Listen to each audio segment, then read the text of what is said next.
Hey, pay attention to this, okay?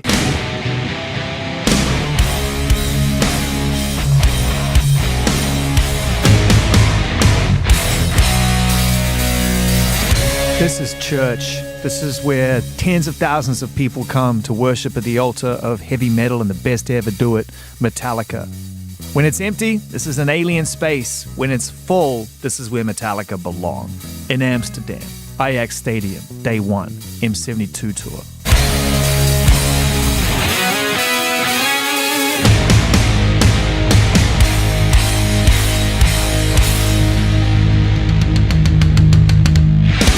I'm so happy to be here to see you guys here at the start of this tour. This feels like a leap forward. That's what I love about being here. Like you're about to embark on another adventure. And I think about expectation.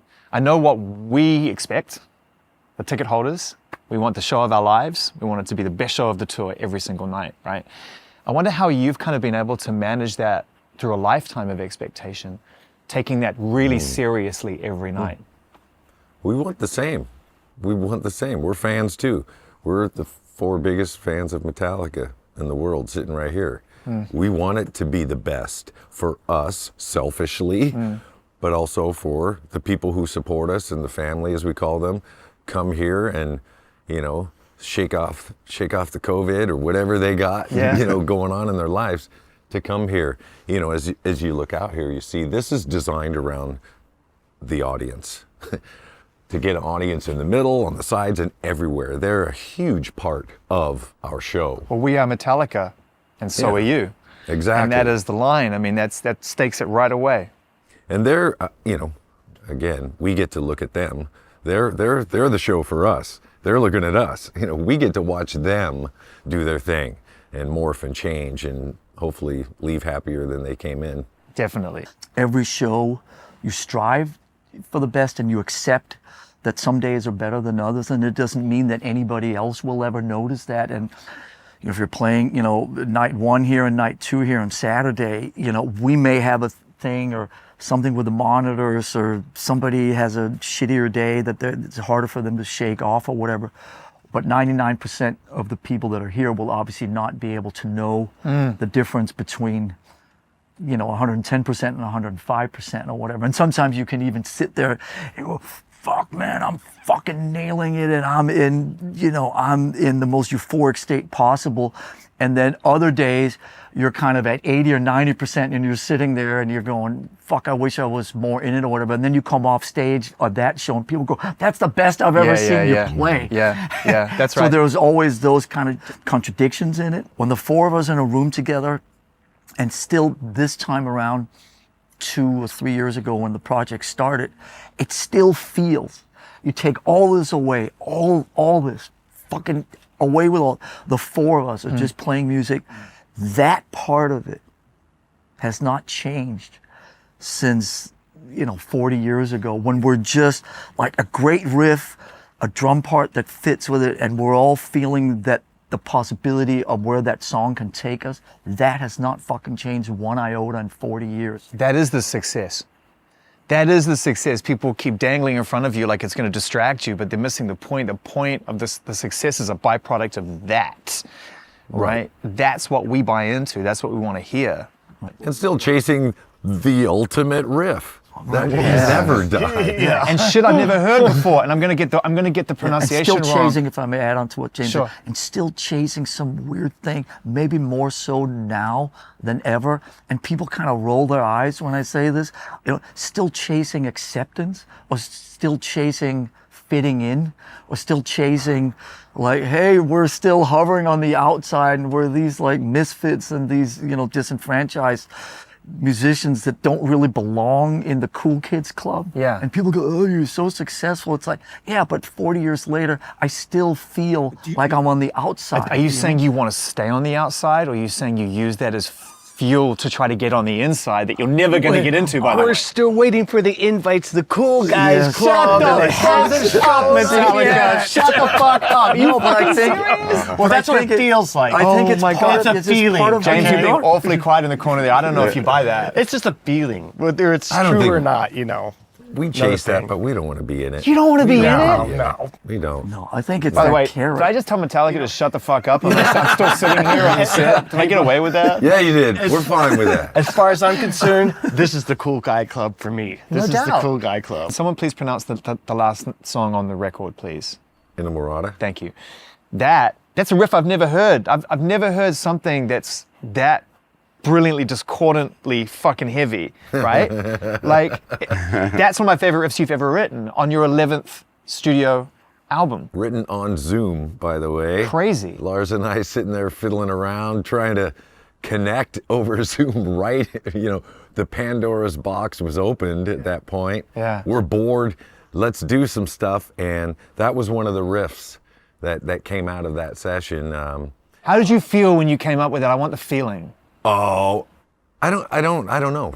I don't think about it, man. Yeah, but when you heard it, when it came out of you, were you just like I was thinking, wow, that's pretty cool. That's pretty fucking cool. Thank you, Tony Iommi, or whoever I just channeled, you know? Yeah. Or Cliff, or whoever it is. Thank Yeah. you. Or thank you, guitar, for spitting that one out, you know? It just happens. I can't explain it, and I don't want to know. And Lars has the spectacular ear of, what was that? Yeah. You know? I don't know what was that.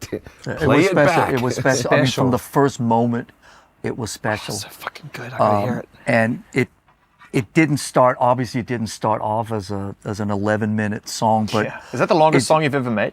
yeah. But it wanted to keep going, and there was a feeling as the ideas continued to show up that it's like the song was calling out for, now we got to take these detours, and now we got to go here, and this bass breakdown.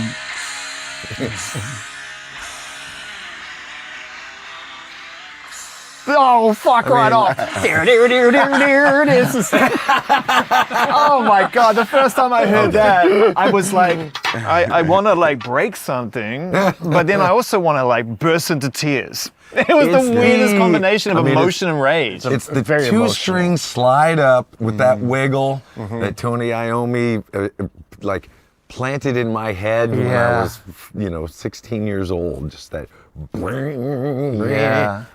hey, pay attention to this, okay? Last time we did Can you we imagine? did a whole run last summer where we played.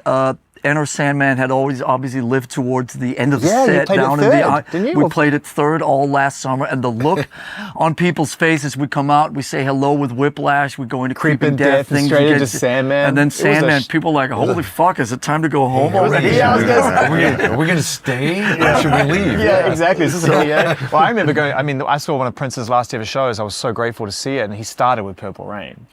And I remember feeling like I was watching the encore at the end, at the beginning. The whole thing was so surreal to me. And so I can understand from a fan's perspective how that just would throw you for a loop. Well, and a band perspective, it's like your body. Yeah. Body memory. Yeah. We're up there, we're playing the last song third. It's Yeah. like, oh, are we done? I got too much energy left. It's a crazy thing. I mean, you'll see tomorrow around the barricades and around the, obviously we're starting from scratch here, but within a few shows, there'll be a group of Latin Americans, there'll be a group of Europeans, there'll be some incredible people from Asia and all wonderful parts of the world that will follow us around. They'll be in the same spots, kind of in front of maybe their favorite band member, and we'll be singing James's lyrics back to him or doing the drum parts and all this type of stuff. And these people are insane. They go on tour with us. They really go on tour with us, and it's so beautiful Young because fans too. it goes back to that safety thing that I was talking about. If I'm sitting up there, okay, I'm out of it for a few minutes or whatever, and I look down and I see the same five. There's a guy that James is always talking about that will just drum my parts back to me. And it's just like, there they are. It's safety, It's like, I know I'm safe because we've got our fans You that can follow ask us. him. You can ask because him. we have a good drummer. No, we have. It's that part funny go? because when Lars will do something different, or Yeah. maybe even make a unique mistake or unique playing part, me and the fan will look at each other like, and then keep going on. It's like, next, Because the dude will go, Yeah. Oh, totally. That's hilarious. you do. Fantastic. Oh yeah, and they know when you screw the lyrics up, and it's just like, okay, whatever, it's okay, But it goes back to The also the thing we were acceptance of it talking all. about is 30, 40 years ago when we were coming off stage, we were sometimes like, we would get into like fist fight. You fucked that up. You fucked it up. No, you fucked it up. Now we sit back there. First thing we'll do for the first 10 minutes when we come off stage tomorrow is we'll sit and in a funny, humorous way, we'll kind of go, ha ha, in that song when we played, James sang this out, or I did the wrong beat or whatever. Now we kind of go, ha ha ha, that was really funny. Did you like my edit? Yeah. They're our songs, and as far as we're concerned, we can do with them what we want. Absolutely. We don't have to play them Exactly. perfect. And so now we connect over the fact that we're human, and that, so that pressure, fuck, I'm going to get back in the dressing room and somebody's going to yell at me. It's like, it's just that human thing, and it makes you feel safe, and it makes you feel that it's all worth it. And I've been chasing you my whole fucking life, all over the world. So to be sitting here in a place like this as well, having this conversation, and the fact we're all still here, that's what's not lost on me. And I can imagine as this hour comes to an end, that really is ultimately the great achievement, isn't it? You're still here. Yes, we're still here. We're still feeling like we're contributing to the good side, to making it better, Well, that is thought about every single day, what are we doing here? Yeah. What is the service we're bringing, at the end of the day? Yeah, I say this is a toy. Yeah, it is just it's wood and metal and a bunch of aluminum put together, but with thought and with care and with love and with intent. And yeah, that'll go back to whatever it's supposed to be at the end when this is all done. But what we do with it and how we get to use this tool to connect is what it's all about. Just take a second and just listen to how quiet it is. It's All I hear is, I know. All I hear is, Okay, now- same here. Those days may have gone for you and I, right? And now on Apple Music, silence. yeah. But it's just, I just love the anticipation.